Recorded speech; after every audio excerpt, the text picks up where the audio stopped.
Ladies and gentlemen, boys and girls of all ages, welcome to Tuesday night, my friends. You know what it is. You know what time it is. Well, it's actually 7:44 in the p.m.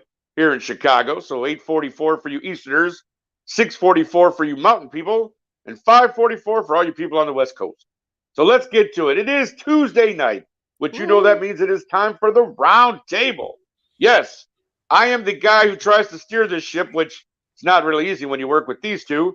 But I'm Nick Rosario, and Wait a minute. you know, I always want the smoke, and I even give it to my co-hosts because I think they deserve it. But I'm just kidding. You know I love you guys. But here we are again, and of course I'm never alone, as you know. It is always the three-headed monster here on Let's Talk Football, the Round Table. So let me introduce to you the band you've known for all these years. No, I'm kidding. We're not Sgt. Pepper. But the lovely Delilah Crespo is next to me. Delilah, how the hell are you tonight? I'm doing great. It's still nice in Chicago. The weather's gorgeous, so I can't. 71 today, baby. What? That's what I'm saying. Anytime we have beautiful weather in October, because I know what's coming, I enjoy it. I also love that Kyle is first in Facebook and Sydney's first in our YouTube. Okay, so you're both technically there. First. It is. So technically, you're both winners.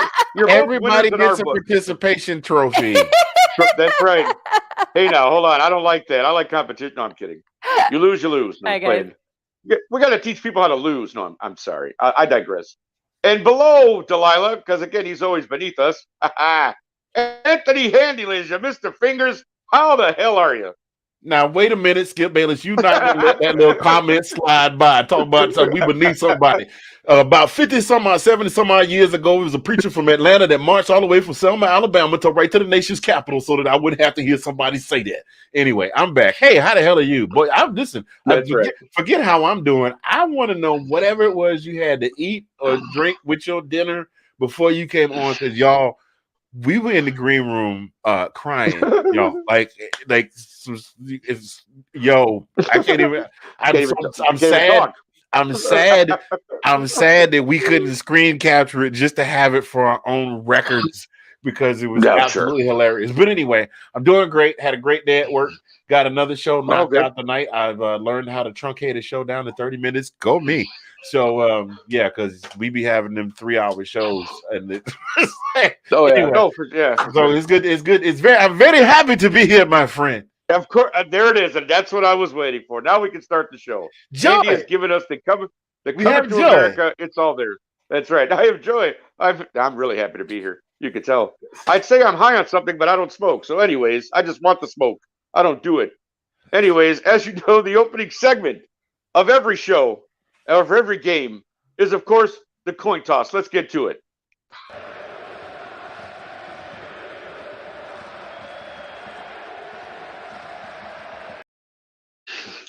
All right, thank you, ladies and gentlemen. Again, the coin toss being our first segment every week.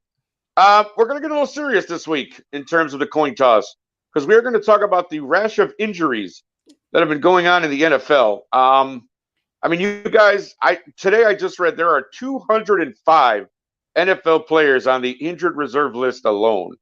That, to me, is a lot. I mean, you're talking an average of, 32 teams?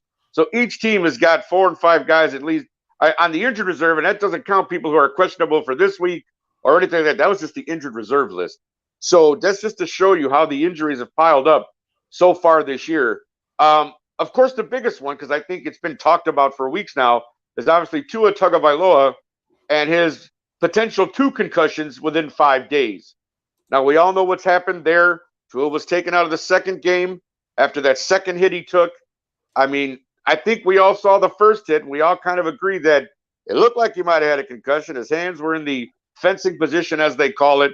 It looked bad. Then he comes back and plays, and he gets hit again. And that one, whoo, doggy.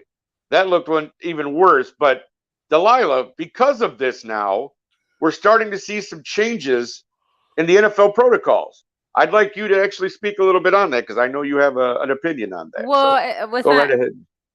I don't know if it's an opinion. It's the fact that the NFL Players Association, which is, basically just a union, right, for NFL players. So that's basically what they are. And so they've updated like their protocols that they said was effective immediately. So like now if you get hit and you're like wobbling and you lose your equilibrium, you can't come back in and play. And then you 100% have to be evaluated, like not just by your team doctor, but now they want an independent evaluation because of what happened. And then you go into concussion protocol, obviously, right after. So some people are also questioning the Thursday to Sunday games now, like how quickly some players have to play. A suggestion was made, and I know Kate shared this too. I forgot what announcer it was, what sports analyst was, but they were saying that the bye weeks maybe would make more sense. That team that plays Thursday, then they don't play Sunday. Maybe it's like, obviously it's a little hard to do because there's a lot of teams that, you know what I mean? But they're saying that perhaps that team that plays Thursday, that Sunday should be their bye week instead of to minimize, to minimize that damage and all damage, right? Especially now, I feel like the Tua has been the example more because he went down on Thursday and he quickly went down again on Sunday. And thank God it wasn't, still serious, but from what all the experts have said, it could have been way worse. He could have been paralyzed. It could have even been fatal because it's head trauma. Oh, absolutely. I think what was driving me crazy was that people were like, "Oh, it's just a concussion, like it's nothing." And I'm like, you know what a concussion is? It's head trauma. It's a head injury. So that's literally what it is. It is a head injury. It is head trauma.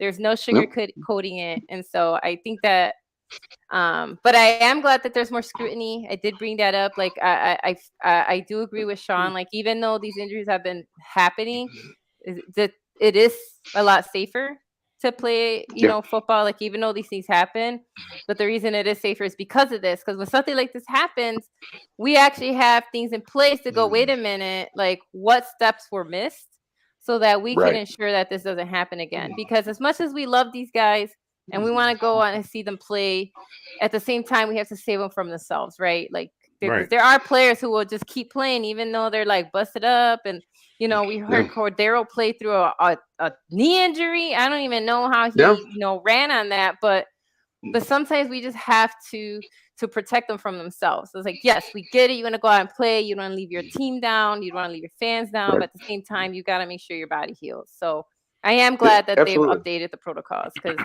we got to protect the players from themselves sometimes.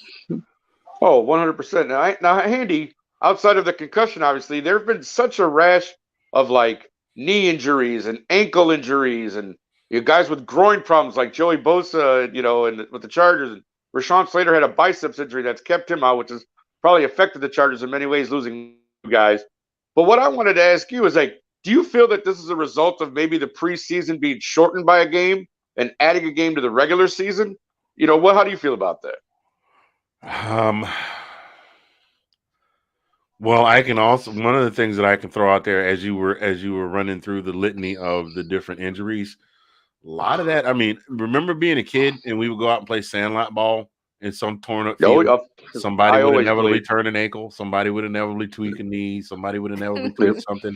I mean, the Astro, I mean, it's the lesser of two evils. I mean, you have some places like, sorry about this, producer Sean, I'm not trying to throw you under the bus, but you have places like FedEx Field that are notorious for guys coming up and being injured because it's just ill maintained. And then you have AstroTurf where guys plant and the ground does not give because it's artificial turf. It's not the same as, so you get the guys that tweak their MCLs trying to plant and spin and that kind of thing. But as far as the length of the preseason, I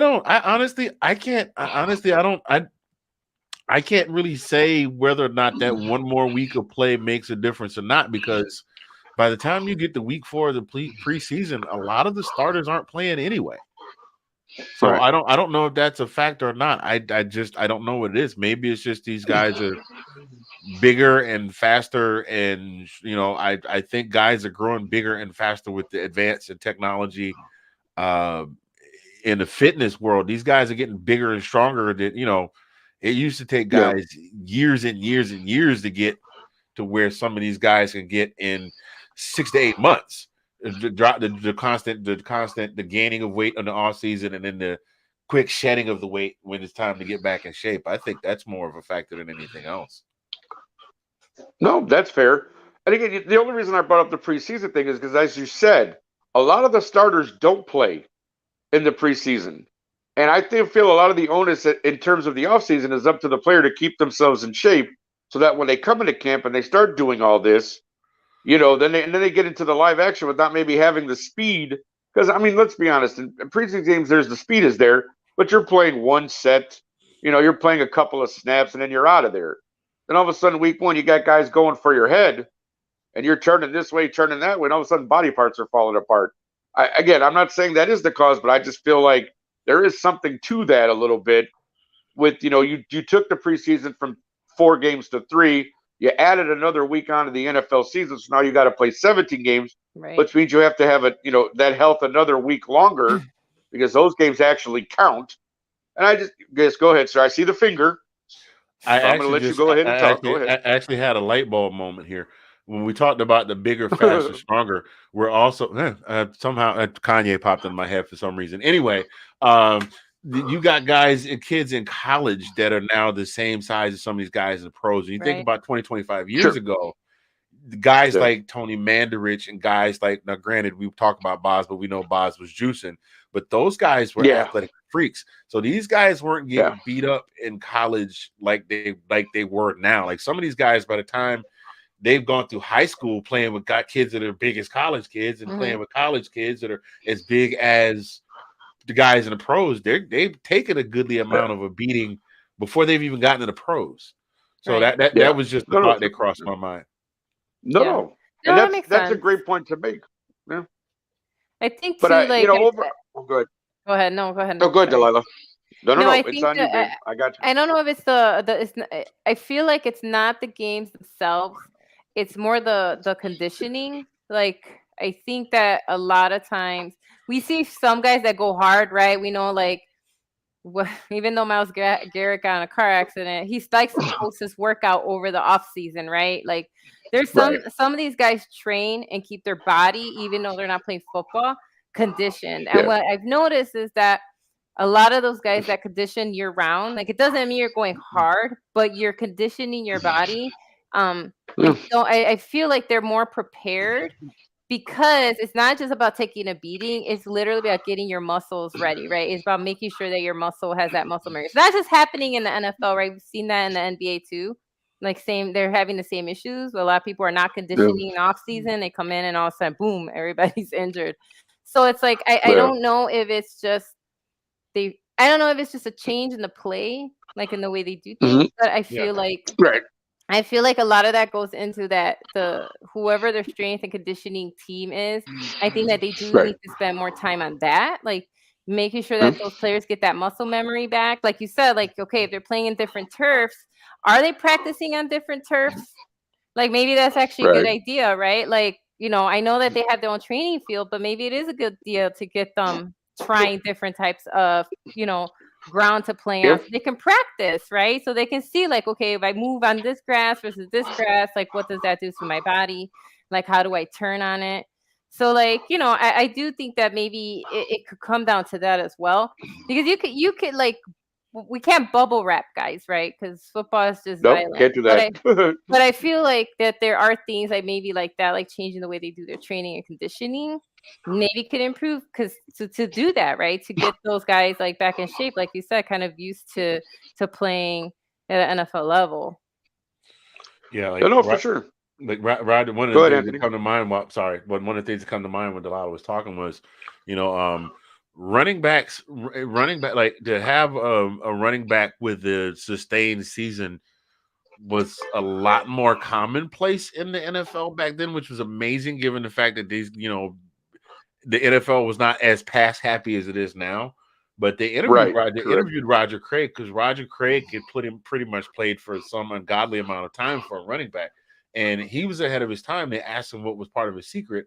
He said, in addition to the training, he said he does a certain amount of time period while he's training leading up to the season that he takes downtime and allows his body to recover. Because if you're just training and never letting your muscles rest, because muscle is built by tearing muscle and then building new muscle on top of it. Mm-hmm. So I worked in physical therapy. That's the one thing that I learned.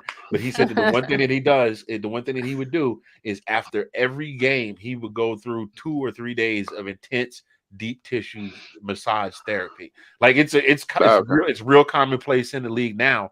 But everybody wasn't doing that back in the 80s and the 90s. Right. Those guys were going out, hitting the club and having drinks and doing whatever they were doing. Yeah. Right, they were smoking cigarettes at halftime. Wouldn't that be part of conditioning? Like, you know what I mean? Like, it's not just strength training. That would be part of conditioning your body, right? 100%. Yes, 100%. Yeah, I think we can all agree, though. This year, definitely, I mean, some of them, like you said, Dallas loses their quarterback. Dak goes out with a thumb injury, but yet Cooper Rush comes in and wins 3 games in a row. So, some of these injuries, you got, they might be better for the team. I don't know. Like, are we in a hurry to get Dak back? Most Cowboy fans would probably say yes, because obviously Cooper Rush is not the guy, but you can't argue with a guy who goes 3-0 instead, right? Yeah. Cowboys fans don't care as long as Cooper keeps winning. Right, yeah. No, that's true. No, you're right. If he's doing his job, they're not gonna complain. Right. If it was like the opposite, like then they'd be like, "What's going? Get Dak back." No, hurry up, get him back. Every time Fitzmagic came in and won 2 or 3 games, they'd be like, "Yes, Fitzmagic," and they were cool until he started losing, and then it was winners. Then they were done with him. Yeah, right. They're definitely done with you once you don't win anymore, my friend. They really but no, are. Kate is right. I mean, this is the most injuries I've seen in a long time. I mean, you look at again, you've got like Rashawn Slater went out for the Chargers. Dak is out. Javonte Williams, the running back for the Broncos, is out for the year. Season, yes. Yeah, he's out for the season. Yes, Cordero Patterson has a knee. They stay out indefinitely, which who knows how long that'll be. I mean, these are guys who are extremely important to their team's process and, big part of the offense and stuff. And they're going down left and right. And it's just like, man, you hate to see that because these are, I love watching just in general with football. I hate to see guys laying on the ground. Every time you take a timeout and you're like, God, I hope the guy gets up by the time the commercial comes back. I hope this guy's up and walking on his own power. Right. I hate to see people being taken off on stretchers or carts or any of that stuff. So, I mean, it definitely, whatever the reason is, or if it's football, like you said, safety protocols are in place more than they were back then. When I was a kid watching, guys try to rip each other's head off. There's a great line from a Rodney Dangerfield movie. He goes, "Tough, you haven't seen tough till you've seen my football team. After they sacked the quarterback, they went after his family." So, I mean, that's the kind of stuff we used to watch, back in the day. So, yeah. Coach come over and tell you, walk it off, son. Walk it off. You all right? Yeah. Exactly. Yeah. Smack in the helmet, tell you to get back in there. Exactly. Yeah. No, you're right. And those days are over, which is why these teams are getting scrutinized more too with their decisions. Like, for sure. Dane Jackson, cornerback for Buffalo. We saw him when he went down and hurt his neck. And I was like, I was honestly like, when they were like, 9 days later, he was in practice. I'm like, wait a minute, didn't you like literally hurt your neck like 9 days ago? And it was a Thursday night game too. Like, he was airlifted out in a helicopter. And I'm just like, wow, this guy is like out there like at practice already ready to go. So I think that now people are going to be looking at things a bit more. Kyle. I can't take Kyle. Kyle's just commenting all over the place tonight. He's got it though, yeah. I like it. You have to admit, when you saw that pink smoke and then Wagner comes and just tackles that guy in the game last night. You're like, then all the jokes came out. I was like, that's the only tackle they got, right? Because there's no tackle Wagner made all game, right? He tackled the guy, the fan in the stands. Well, exactly. Listen, if you jump your happy hindquarters up and go running out on the field, and I'm on the sideline, I'm going to assume you're getting paid to be out there, and I'm tackling you. You deserve to be smashed. That's right. Yeah. You deserve to be smashed. I agree. 100%. Yeah. That's right. Well, I guess we'll see what happens from here on out for the rest of the year with these injuries and what what adjustments they make. Oh, yeah. I will be watching for sure because, again, I never want to see anybody get hurt. Well, listen, folks, we appreciate that. That was the coin toss for this week. We're going to take a quick video break. This is a commercial for our Ladies Takeover show on Thursday night. Enjoy this.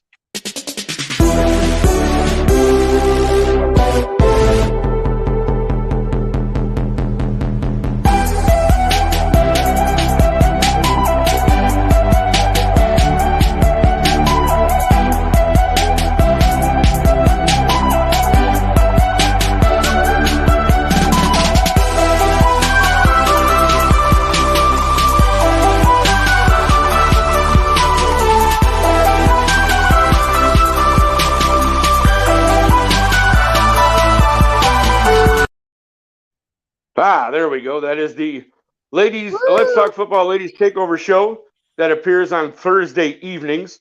Delilah, what time is generally the show on Thursdays? 6:30 Central, which is 7:30 Eastern, and then 5:30 Mountain, right? 4:30 West. Yep, and then 4:30 West. Right, there we go. And whatever the hell time it is in Bora Bora. There you go. There it is. See? And the hits just keep on coming, my friends. But of course, our next segment has become a very popular one. I truly enjoy it. And it's hosted by the lovely Delilah. We got This Day in NFL History. All right.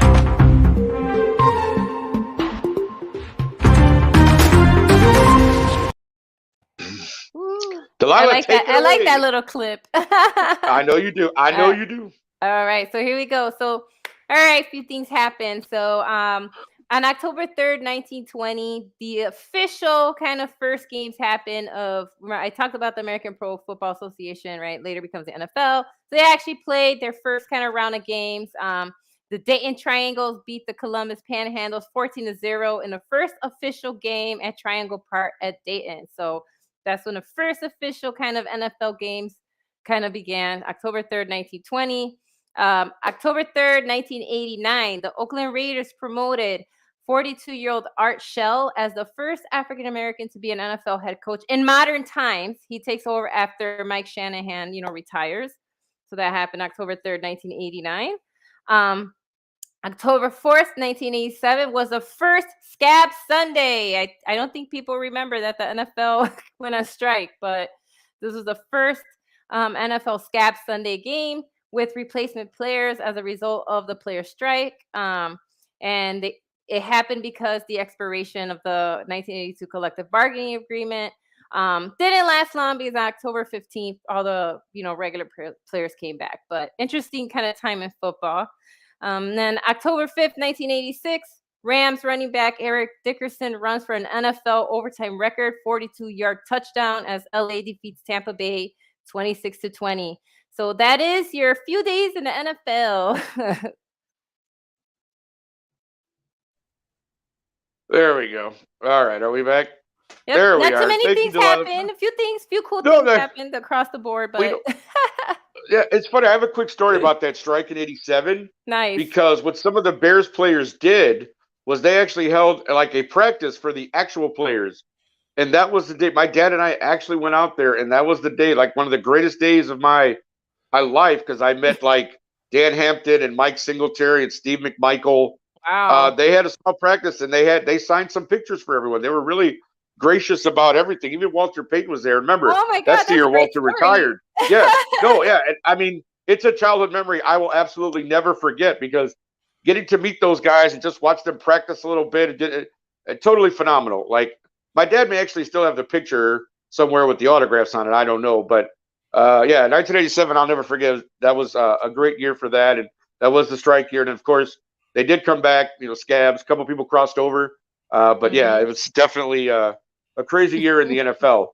Well, okay, on to our next thing. Thank you, though, Delilah. I always appreciate finding out things that I would never remember because I got old man brain.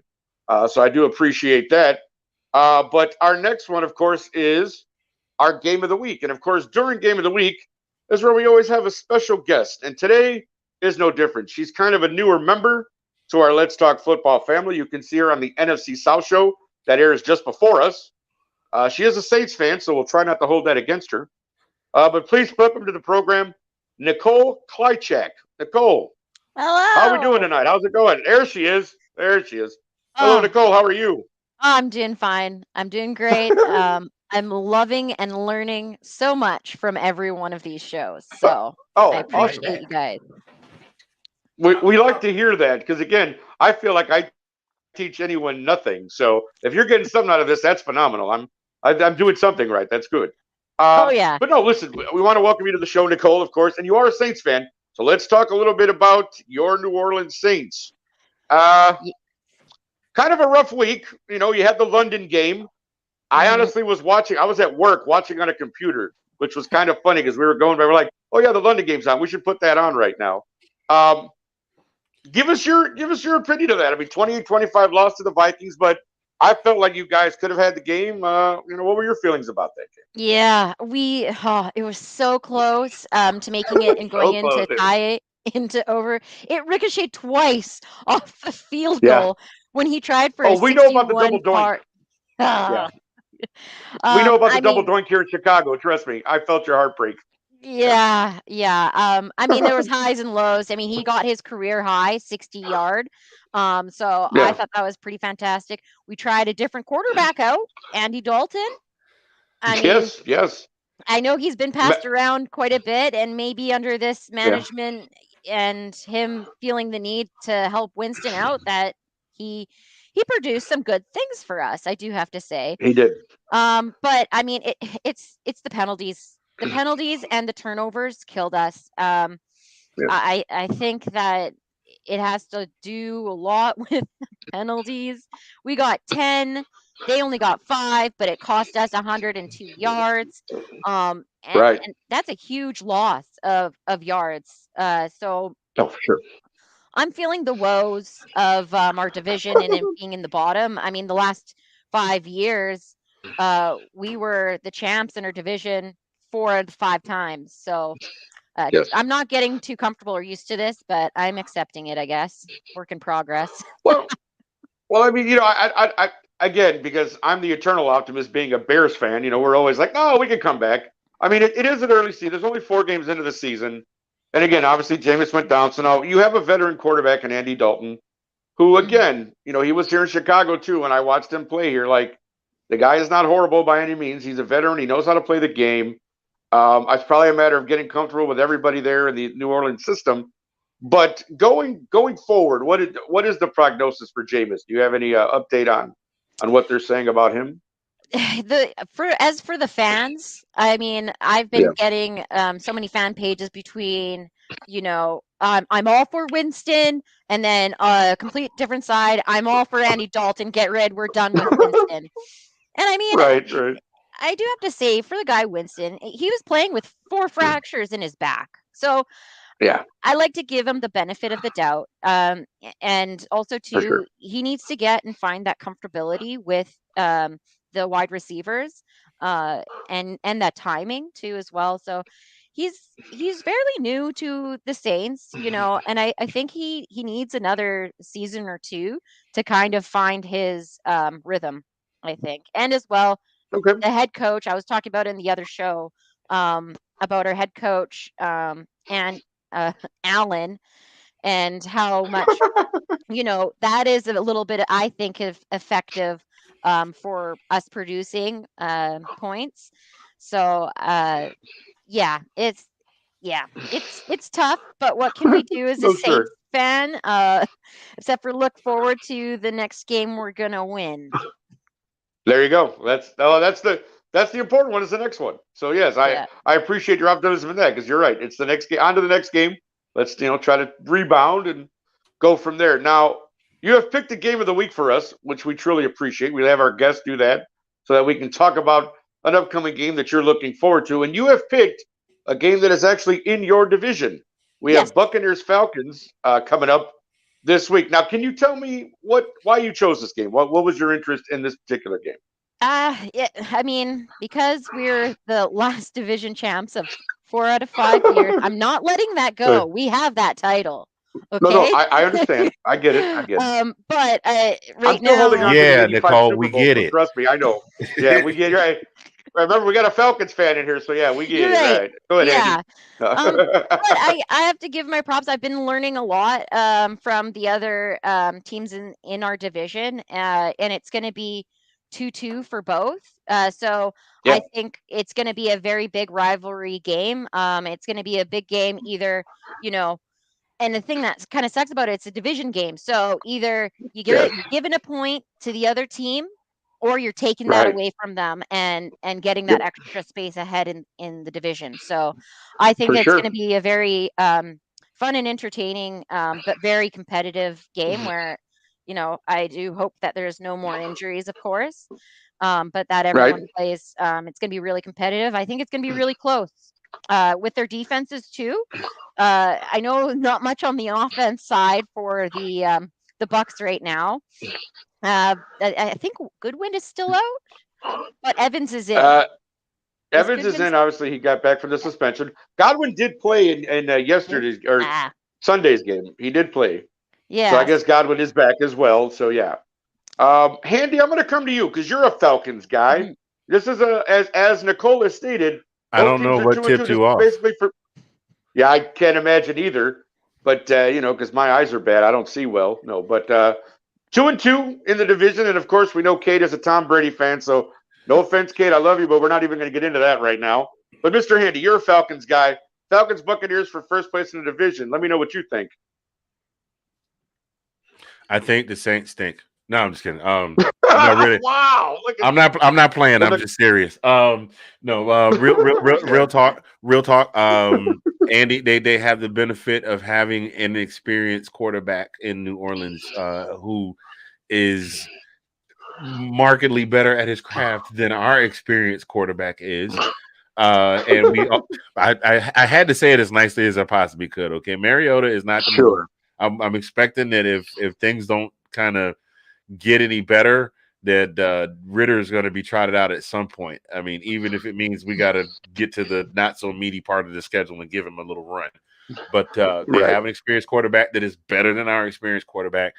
And one of our main offensive weapons is out now in Cordarrelle Patterson. I mean, he was ripping it up. So, I mean, it's going to have to be next man up. But I still think I've seen a fire in the Falcons that I have not seen in many seasons. So I definitely agree with Nichole. Like the old Falcons, roll over and play dead. These new Falcons is like, hey, look, I'm gonna lose this fight, but you gonna get this 2-piece on your way out the door. Right. So I expect it to be a good game. I hope that it is going to be airing in my local television area. If not, I'm gonna have to figure out somebody's somebody gonna have to let me borrow the NFL Sunday ticket password. I thought Delilah has the ESPN Plus login, right? We were gonna borrow that last week. Maybe Delilah help you out there. Let's see if I can help you out. We'll see how it's right. We can do that for you. But I definitely am looking forward to this. This probably would be, at least in my mind, the Saints are always our number one rival, and it has been a hell of a rivalry. I think there's only a 3-game separation right now because it was 2 games until this season opener. But as far as the Bucs are concerned, I think the Bucs have also kind of risen up. They're division rival number 1, but I think if there's any other team in the division that we kind of go back and forth with, is the Tampa Bay Buccaneers. And I know you said you didn't want to talk about Tom Brady, but you all saw. We're not going to address that, but you all know what's going on. So somebody might not be allowed to hold a whole lot of tablets on the sidelines during the game. So they're going to take some frustrations out on the field. So I hope that our defense is able to pass. And that's what I got. Sure. All right, for sure. Delilah, let me get your take real quick on Buccaneers Falcons for this week. Yeah, I mean, I think it should be a close game because I think Anthony's right. Like, even games that they've dropped, it wasn't like they weren't in it, right? Their offense is scoring, and so like their defense does their job, and so like I don't think they're gonna get like slaughtered by Tampa. I think that like we're starting to see some cracks in Tampa. It's not that I'm not. By the way, I'm not a Tampa or Tom Brady hater. I'm just saying like it's just like cracks are kind of appearing. Like they had all their guys back. Like all the Tampa fans were excited, right? Because he got all his receivers back. Everybody's back from all the drama, right? No more like punching people or whatever happened on the field a few weeks ago, right? So like, you know what I'm saying? Like all that's done. Godwin is getting work back in, right? Limited, but he's getting, work back in. And so like they thought, even Julio Jones is in there, right? So like, TB has all his guys, right? And so like, and he did come back in that game, right? So it wasn't like he started to come back, but Mahomes does like As I knew that's why I said that Colts loss was an aberration. It was just like I don't know what happened, but Mahomes will always do magic. Like we saw him do that weird 360 thing, which is like what? Like what is that? Like he seriously channeled Magic Johnson. Like, I think I saw Magic Johnson do that against the Celtics back in '86. There you go. That was wild. So yes, I think Atlanta like will definitely give to me. I think Tampa a hard time. Like I really do think it'll be. I think it'll be a hard game, and I wouldn't be surprised if you guys win. Like I don't know though, because I just every time we count down Tom Brady, he just comes back and wins out of anger and frustration, and so that's really what it is. Like he might channel all of his fury and everything's going. We know what's happening. We're not gonna bring it up, but we know what's happening in his personal life. He might channel all that into football and like really be out there. You know what I'm saying? Like, so it could be the opposite. Like, I don't know if he'll be distracted. I think he's gonna be like laser focused. Laser. Right. He just seems to do that. He seems to just come out and when he's got something going on in his personal life, and he just comes out and takes it out, like you said, on the opposing team the next week. Oh, I don't know. I mean, I do think the Buccaneers will win the game. Yeah. Personally, again, just only because they do have, the offense.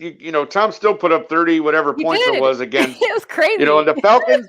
The Falcons defense looks improved, but they're still giving up a lot of points as well. So I just have a feeling. But Nichole, I'm going to let you have the last word as our guest on Buccaneers Falcons for this weekend. Give me what you got. Listen, I'm going to give you some hope, Anthony. I think that the Falcons can take it. My only advice to Tom Brady, if you're watching, Tom. No, I just think that the dangerousness is going to come out in the fourth on those third down attempt conversions. Yes, that's the thing that I've always known about Brady and the Bucs. And what scares me the most is that fourth quarter and those third downs. And if you guys can shut them down with that, then I think you guys could have a really good chance of swinging it your way. I agree. There you go. Wait, Nichole says she's going to give us some hope. Right, she's going to give you hope.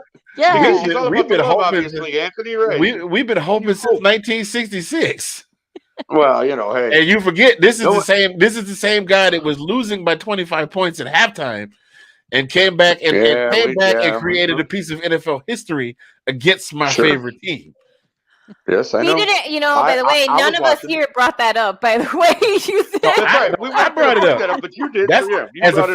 As a fan, that's my cross to bear. Yeah, there you go. Exactly. That's a big cross, my friend. But anyway, listen, we do want to thank Nichole for joining us this week. Nichole, it was a pleasure to have you on. Thank you again. Thank you. Buccaneers Falcons this week. So everybody check that out along with all the other games that are going on. If you like what you see here, obviously we have a whole slate of shows here on the Let's Talk Football family. So why don't we take a quick video break and we'll go to that.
Hey, there we go. That's every show that is we have here in the Let's Talk Football family. So please look for us. We're generally on every day of the week. You can find us YouTube, Facebook Live, all that good stuff. Look for all the Let's Talk Football family shows. Which, of course, the last one you saw there was This Week in SEC, which one of the hosts of that show is somehow on this show as well. Mr. Anthony Handy, Mr. Fingers, as he likes to be called. I'm not going to make the obvious joke there, but anyways, we have a segment that I'm actually starting to really grow very fond of because Mr. Handy takes a look at what we call rookies in the NFL who have come out of college and have made an impact, as it were. So let's go to my man Handy and the rookie spotlight. Hey, everybody. How are you doing? How are you doing? How are you doing? It's your main man, Mr. Fingers, here on Let's Talk Football Roundtable with this week's Rookie of the Week. And this week's Rookie of the Week, if you didn't know who he was in college, you definitely know who he is now. Some people are calling him the new Randy Moss, the new Odell Beckham Jr. The kid is an absolute beast. I've been watching him since he was a freshman in college, which was impressive enough because a lot of freshmen do not get to start on the Kirby Smart squad at the University of Georgia. Graduated from Hoover High School in Hoover, Alabama. In his senior year, had 69 receptions for 1,368 yards and 16 touchdowns. And he wound up playing in the 2019 Under Armour All-American game. For those of you that are unfamiliar, that is a really big deal. That is like the equivalent of the NFL Pro Bowl. He was a 5-star recruit. He was originally committed to Auburn University. We're glad you didn't go there, sir. Much appreciated. But he wound up committing to the University of Georgia. And like I said, starting as a freshman. Ladies and gentlemen, your Rookie of the Week, none other than George Slim Pickens. Like I said, he got started. He got an opportunity to start on the squad as a freshman in 2019. If Larry Munson were still alive, he would have used the exact same term about George Pickens that he used about Herschel Walker. My God, a freshman. This kid was out here mossing people, flossing people, going up and challenging, high pointing the ball, making acrobatic catches. He had a couple of catches that actually people ask OBJ about. He was just absolutely ridiculous at the University of Georgia. He led the team in receptions his freshman year with 49 receptions. He only had 727 receiving yards. I do believe, 2019. Who was it? 2019, that was the year that we bounced between JT Daniels and Stetson Bennett. We didn't really have a set quarterback that season, Jake Fromm already having moved on to the NFL. And he led in receiving touchdowns the following season. The following season, he caught 36 passes, 513 yards, and a team-leading 6 touchdowns in a COVID-shortened season. So he was our leading receiver for 2 years. In the spring of 2021, we were expecting great things from this kid. We were like, Pickens is going to tear up the entire SEC. But he tore his ACL, so he wound up not playing for almost the entire season.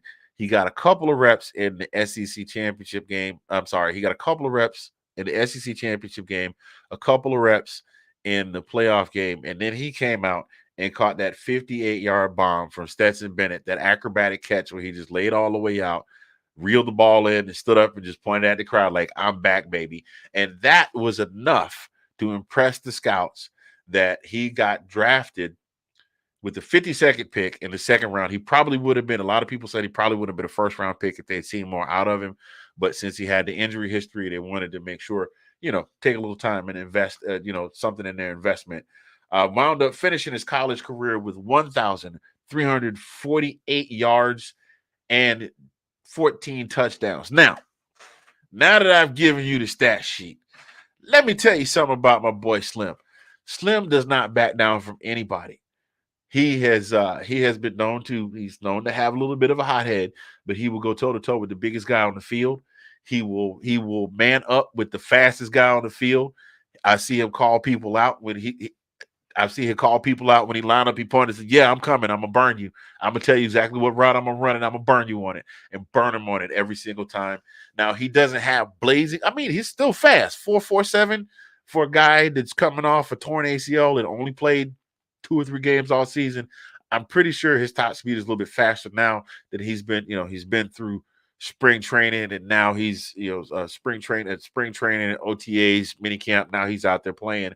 But any kind of pass you throw him, he can catch it. If it's an uncatchable ball, I'm pretty sure you all saw the highlight reel on ESPN where he did the matrix lean. He kind of did a combination of the OBJ one-handed with the matrix lean while he was in the air with one toe on the ground. It was absolutely insane. He can catch jump balls. He can catch contested balls. I talked about Drake London last week with his ability to box out. He will box you out, and do not get caught sleeping on your route because he will leave you in the dust 100% of the time. And he's got this he's got a 34-inch vertical. The kid can jump almost 3 feet up in the air. It's ridiculous what he can do. I watched him play for 3 seasons at the University of Georgia. I am very excited to see what happens. I know that the Steelers are kind of going through a little something right now, but I think once they get this all together, I'm excited to see what kind of career this kid can have. To me, he kind of reminds me of Lynn Swann with an attitude. He's got that level of grace and acrobatics and ability to catch balls. But he's got a little bit of a tune to him. He's a new generation Lynn Swann. And I'm definitely looking forward to seeing what Pickett is going to do in his years to come in the NFL. So, ladies and gentlemen, I am Mr. Fingers on Let's Talk Football Roundtable, and this has been this week's Rookie of the Week. All right. Thank you, Anthony Handy, Mr. Fingers, for that. We truly appreciate that.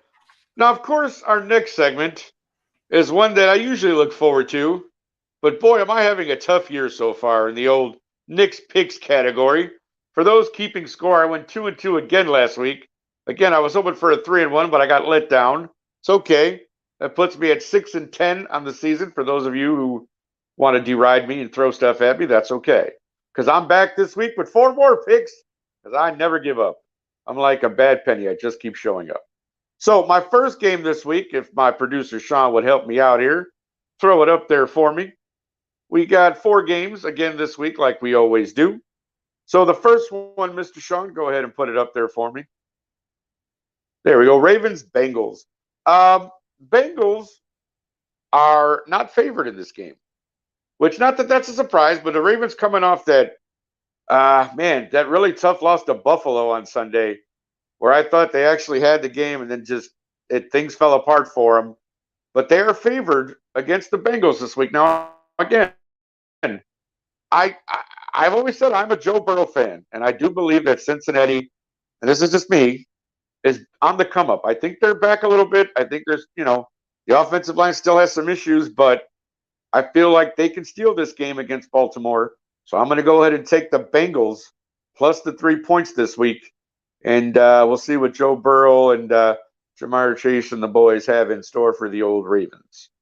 Our next game on the docket there, Mr. Producer Sean, if you would be so kind as to throw it up, we have Raiders-Chiefs. Now, this one, of course, is a division rivalry in the AFC West.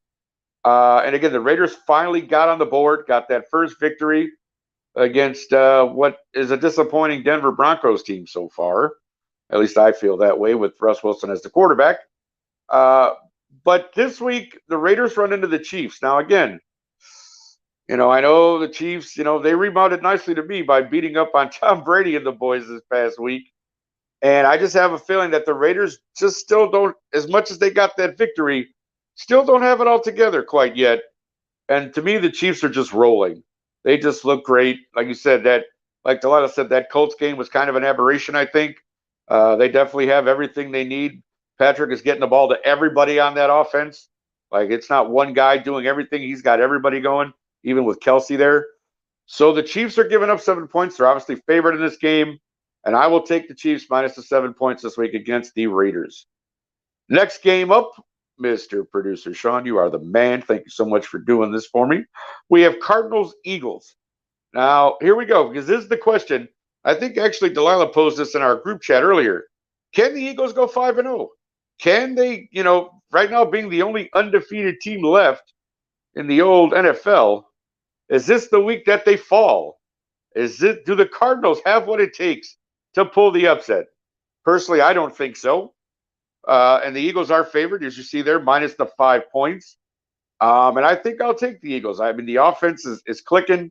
Jalen Hurts and the boys are putting the points on the board. You know, the defense, they're like that bend, don't break kind of defense where they do give up some points, but their team still scores more, so they don't give up quite enough, and they get the victories. So I'm going to go Eagles minus 5 against the Cardinals this week.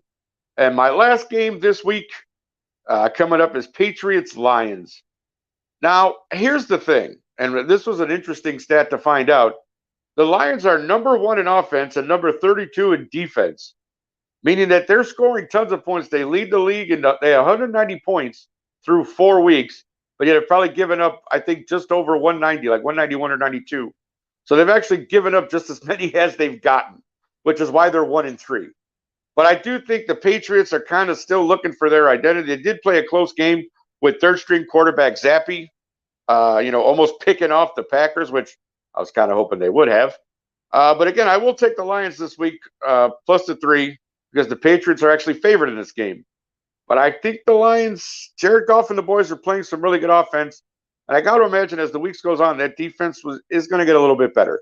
So I'm going to take the Lions plus 3 in this one over the Patriots.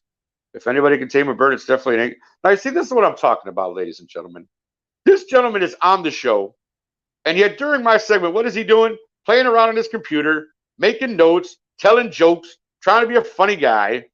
Do I do that during your segment, sir? Do I sit there and make comments? Do I laugh at you? No, I do not, sir. What is this? I thought we had a better relationship than this. You know what? Don't make me go Shannon Sharp on you, because I'm telling you, let me tell you something there, Skip. I don't think this is right, because you be making comments during my segment. I don't think this is funny. I don't think it's funny at all. And let me tell you something else. When I was playing for the Broncos, I caught every pass that threw to me. Let me tell you something, Skip Bayless. That's what I'm saying to you. Take that. So anyway, there you go. Jokes aside, that is a dope Shannon Sharp impersonation. We might need to have a battle of the Shannons come Super Bowl Sunday. Well, thank you very much. That's what I'm saying. Is it my turn to talk? Yeah, yeah, exactly. I don't know. You know what I found out too? I'm totally off the subject, but I just had to. I honestly did not know this, and Delilah, I don't know if you know this. Do you know that Skip Bayless's younger brother is Rick Bayless, the restaurateur guy? No, I know who Rick Bayless is. No, I didn't actually. They're brothers. That's funny. Skip Bayless is his older brother. I just found that out yesterday. No, I had no idea. I'm like, because for those of you in Chicago, Rick Bayless is a very popular chef here in Chicago, Mexican cuisine, has like 4 or 5 restaurants, and just found out he's Skip Bayless's younger brother. So there you go. But of course, right, that's so Nick's picks. Those were Nick's picks. Patriots, Lions plus the 3. The Chiefs, Raiders. I took the Chiefs minus the 7. The Eagles, Cardinals. I took the Eagles minus the 5. And of course, I have old man Brave. What was my 4th game there, Sean? What did I miss? Ravens, Bengals plus 3. Thank you very much. My goodness, ladies and gentlemen, this show has been too fun. Let me tell you. But we're going to take one more video break. This is for the Sunday show. We are back this week. Diversity Delilah returns. So here's a preview for the Sunday show. Take a look at this.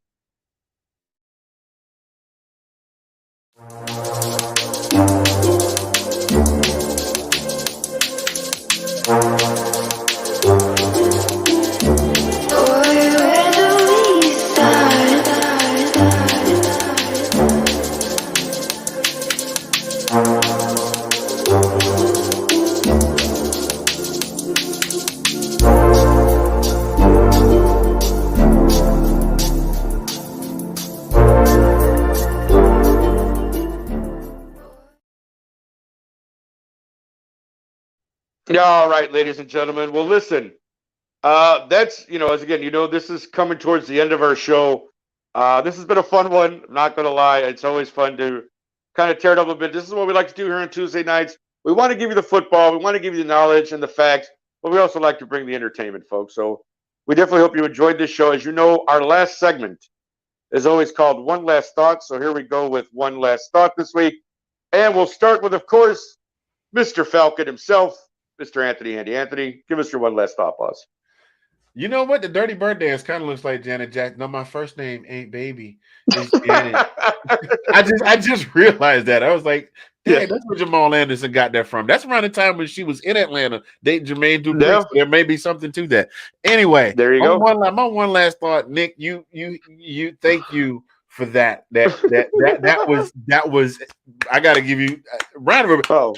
Nick Rosario, ladies and gentlemen. I'm clapping for him like Eddie Murphy clapping for Strong J. This Nick Rosario, ladies and gentlemen. Dude, that was on point, and that leads me to my one last thought. Life is serious. Life can sometimes suck. Please do not forget to take time to laugh. Life is so full of some joyous moments, and those are the times when we should just get a good belly laugh is better medicine than some of the medicine that you could buy off the shelf. That right there, I've been having trouble with my sinuses. You open them up a little bit, just that belly laugh right there. Now I'm still gonna have to take my medicine to go to bed, but I'm gonna be going to sleep. But that was funny. That was real funny. I'm gonna show that clip to everybody tomorrow at work when Sean put that up. Great. Don't forget to laugh. We've become so uptight. There's been so many things going on in the world as of late. We just got really uptight. We can't laugh at nothing, and we're offended by everything. And just take a minute and just go, you know what? That was kind of funny. I think, that was I have a friend. He said, yeah, that was very chuckleable. So if you got something in your life that's very chuckleable, that's what shout out to the homie Lou G out in Arizona.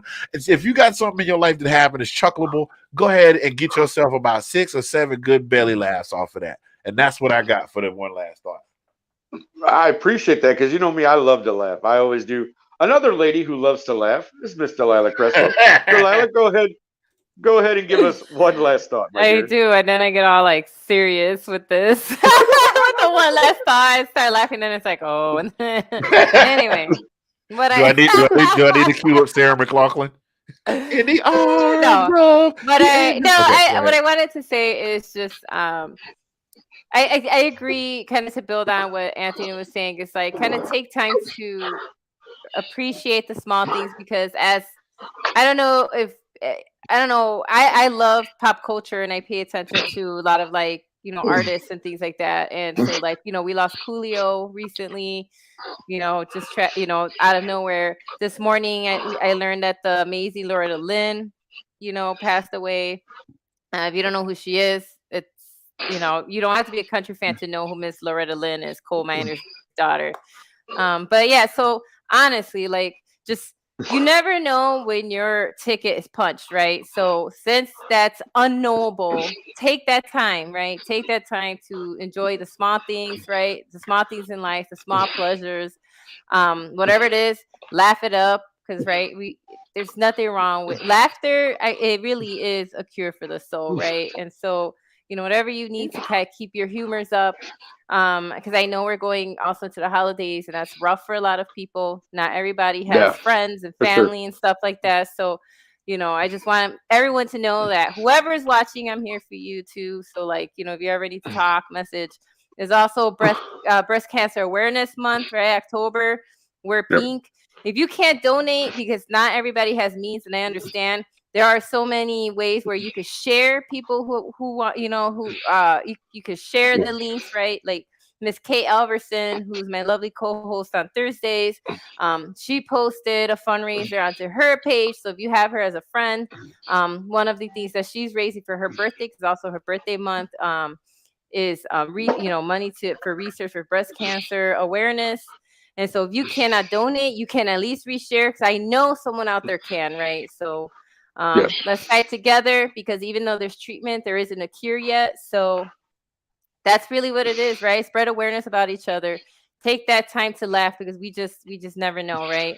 It's also Hispanic Heritage Month, right? A lot going on. So again, just kind of take that time, right? Take that time and just try to laugh and smile when you can. And just enjoy the small things. Agreed. I love that. Well, it's funny because this is, we don't talk ahead of time about what our one last thought is because Delilah actually stole a little bit of my thunder this week because I was going to talk about how the music industry took in the last few weeks has really taken a few hits. And it's been generational. A rapper named PNB Rock was gunned down for his jewelry in California while having lunch with his girlfriend. And it's like, oh my goodness, what kind of stuff is that? And of course, poor Coolio at 60 has a heart attack and he passes away. Like I said, this morning, obviously Loretta Lynn died. We know that. And the reason I was going to bring all that up, honestly, is just because I've always been a guy connected to music. Since the day I could walk, my mother would tell me stories about how I would stand by the stereo and listen to my dad's Elton John and Led Zeppelin and all this stuff. And I would just sit there and dance in front of the stereo and start singing at the age of 2, whatever I could, because music has always been a huge part of my life. And when you lose artists like that, again, you're talking 3 different generations. P&B Rock was a current, rapper, singer on the scene. I didn't know much of his music, but my nieces were huge fans of his. They went and saw him live when he was here in Chicago. They got their photo taken and everything. It hit them really hard. And then Coolio, 95 was a big year for him with Gangster's Paradise. I was a young man watching The Box. If you guys remember The Box, they played that video like 400 times a day because everybody would request it. So there was no way you couldn't have heard of Coolio. And of course, Loretta Lynn, I mean, if you know anything about country music, she was one of the queens, way back 60s, 70s.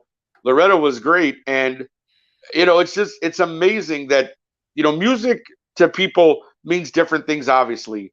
And to me, and I don't say this kind of, I'm not making a joke when I say this. Music in a lot of ways is my life. I am never without music at any time of the day. I listen to music every day, whether it's on my way to work, whether I'm at home by myself. I'm always listening to music at some point during the day, because no matter what mood I'm in, whether I'm sad or maybe I'm feeling lonely a bit or I'm extremely happy as I am today, I will always find music that will fit that mood and that will get me through. And so, again, just want to say rest in peace to P&B Rock, Coolio, Loretta Lynn. These are great artists who affected us, and their music will always live on, of course. And again, just take a little time to honor that, to honor those people. I'm reminded of a quote, though. As you know, I always talk a lot about, I always give you the Springer quote, about Jerry Springer, about be kind to yourselves and each other. And for those of you who knows the lyrics to Gangster's Paradise, there's a line in the song that always got me. And it's kind of in the, in the chorus part where he says, "Why are we so blind to see that the ones we hurt are you and me?" Because it's true. And that's why I say, everybody, be kind to yourself, be kind to each other. As Anthony and Delilah both mentioned, life is short, baby. We're here for a little bit of time. Let's have some fun. Let's enjoy. Let's laugh. We can, all that other stuff is fine. It's all part of life. But take the time to love, to listen to your music, to put yourself in a mood and make yourself happy. Like to me, that's the biggest thing. And yeah, Nichole, couldn't agree 100%. RIP, peace and love. Again, you guys are the best. Thank you so much, seriously, for watching this program. I mean, I could have never imagined, 100. like, honestly, because if you remember when this show started, it was me, Sean, and Delilah, producer Sean, who's back there pulling the strings here. And at one point he came to me, he's like, "Hey, man, I think maybe you should take over the show." And at first I was a little hesitant. I'm like, you're the man. What am I going to do? Blah, blah, blah, blah. But I took over, and I'm so glad that I did. I love the relationship I have with Sean. I love doing the show every week with Anthony and Delilah. Like, this has been great for me. I really love you guys. Thank you so much. And for all you guys in the Let's Talk Football family, thank you for the continued support. I know we're always talking in the chats. We watch each other's shows, and I hope we all continue to do that. You guys are great. Thank you so much. And I guess that pretty much does it for this week. Again, we will come at you next week, same time, same bat channel, all that good stuff. So for Anthony Handy, Mr. Fingers, for Delilah Crespo, I'm Nick Rosario. Peace and love always. You guys have a great week. Thank you. Bye. Take